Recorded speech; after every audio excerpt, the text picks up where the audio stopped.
Network में काम लोग कुछ और करेंगे और इनकम आपको आएगी।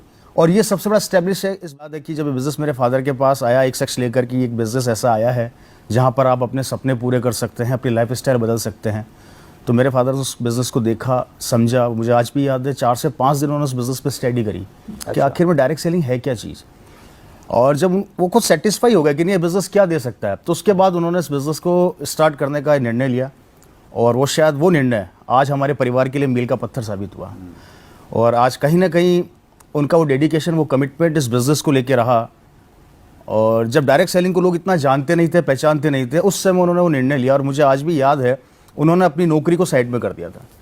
अच्छा, विदाउट नौकरी को प्राथमिकता नहीं देते थे? नहीं, मेरे को आज भी याद है कि जब बिज़नेस उनको समझ में आ गया था तो वो विदाउट पे इस बिज़नेस में आ चुके थे और इस बिज़नेस को करने के लिए दिन रात वो मेहनत करने लग गए। 2-2, 3-3 महीने तक मैंने उनको स्ट्रगल करते हुए देखा है ज़बरदस्त तरीके से। और कभी कभी तो हमारा परिवार भी बोला करता था, मेरी मदर भी बोला करती थी कि ये आप क्या कर रहे हैं, आपने नौकरी को साइड में रख के ये कहाँ लग गए काम में।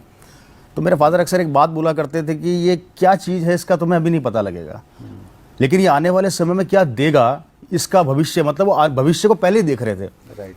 अगर मैं दूसरे शब्दों में कहूँ तो मेरे को ऐसा लगता है कि अगर किसी इंसान ने समय को समय से पहले पहचान लिया तो वो इंसान आने वाले भविष्य के अंदर बहुत बड़ा कर जाता है। और कहीं ना कहीं मेरे फादर ने डायरेक्ट सेलिंग को उस समय पहचान लिया था काफ़ी हद तक। और ये चीज़ काफ़ी हद तक मेरे परिवार के अंदर मील का पत्थर साबित हुई। नौकरी में साइड में रख लिया, मेरी मदर भी काफ़ी परेशान रहने लग गई कि क्या करने लग गए। तो एक लाइन उन्होंने मुझे बोली थी मेरे परिवार को कि बेटा ये बिज़नेस मैं मेरे लिए नहीं कर रहा। अच्छा। उन्होंने कहा था कि सरकार मुझे 25,000 रुपया सैलरी देती है और मैं शायद जब रिटायर होऊंगा तब तक मेरी सैलरी काफ़ी अच्छी होगी, मुझे ज़रूरत नहीं है। लेकिन इस बिज़नेस की ताकत ये है कि ये बिज़नेस मैं इसलिए कर रहा हूँ कि कल को अगर मैं दुनिया में रहूँ चाहे ना रहूँ, या फ्यूचर में तुझे नौकरी मिले या ना मिले, ये बिज़नेस जहाँ से मैं छोड़ूंगा वहाँ से तू चालू करेगा। अच्छा, ये उस समय कहते थे? बिल्कुल, ये उस समय वो बात बोलते थे। और मुझे आज भी याद है ये बात जब उन्होंने मेरे परिवार को बोली थी तो हमें कहीं ना कहीं ऐसा लगा कि शायद एक सपना सा है जो फादर देख रहे हैं, ऐसा हो सकता है क्या, पॉसिबल ही नहीं है। लेकिन कहीं ना कहीं उनको विजन समझ में आ गया था। और ये उनकी बात जो उन्होंने हमको 2001 में बोली थी, और वो बात आज भी हमारे दिमाग में गूंजती है, परिवार में गूंजती है कि उनको वो चीज़ समझ। जब उन्होंने शुरू किया उसी समय उनका ये विजन था कि ये जो बिजनेस मैं आज कर रहा हूँ डायरेक्ट सेलिंग और नेटवर्क बनाऊंगा तो इसका फायदा आगे जाके फैमिली को और सब लोगों को मिलने वाला है। जी जी जी, ये विजन उनको उसी समय समझ में आ गया था। और मेरे को उन्होंने बताया था कि बेटा ये एक ऐसा व्यापार है कि जहाँ पर एक बार अगर आपने नेटवर्क पे काम कर लिया तो मुझे ऐसा लगता है कि इस नेटवर्क में काम लोग कुछ और करेंगे और इनकम आपको आएगी। और ये सबसे बड़ा स्टैब्लिश है इस बिज़नेस के कि आपका परिवार, आपकी फैमिली इस बिज़नेस में सिक्योर हो जाती है।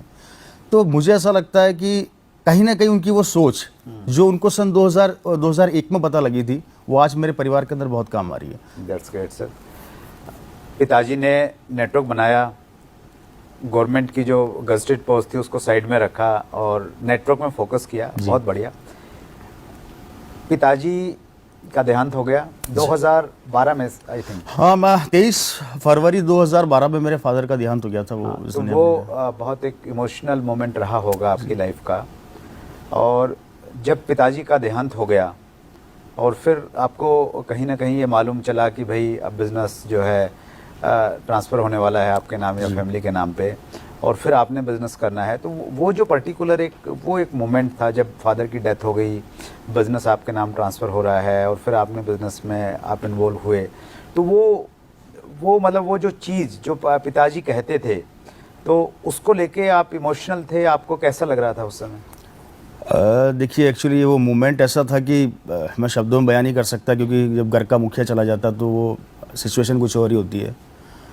लेकिन हाँ, कहीं ना कहीं जब ये बिज़नेस मेरी फैमिली में वो मुझे देख कर गए और जो उनका वो सपना जो सोचा करते थे कि अगर मैं इस दुनिया में ना रहूँगा तो बेटा ये बिज़नेस तुझे बहुत कुछ देगा, वो लाइनें जब उनके जाने के बाद कहीं ना कहीं जब मुझे इनकम आया इस बिज़नेस से, जब मेरे फादर के जाने के बाद जो मुझे इस बिज़नेस से जो इनकम आई, उस इनकम को देख के मेरे आंखों में आंसू आ गए थे कि उनकी वो बातें मेरे दिमाग में, मेरे परिवार में गूंजने लगे कि कितनी एक अच्छा सिस्टम मतलब मेरी फैमिली को देकर गए।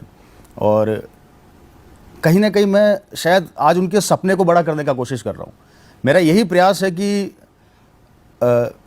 हर घर के अंदर एक रवि शर्मा पैदा हो, हर घर के अंदर एक ओपी शर्मा पैदा हो, जिससे कि बच्चों को, आने वाली फैमिली को कोई चैलेंज ना आए। उनके सपने को आगे लेके जाने का एक प्रयास है मेरा, बस उस प्रयास में लगा हुआ हूँ।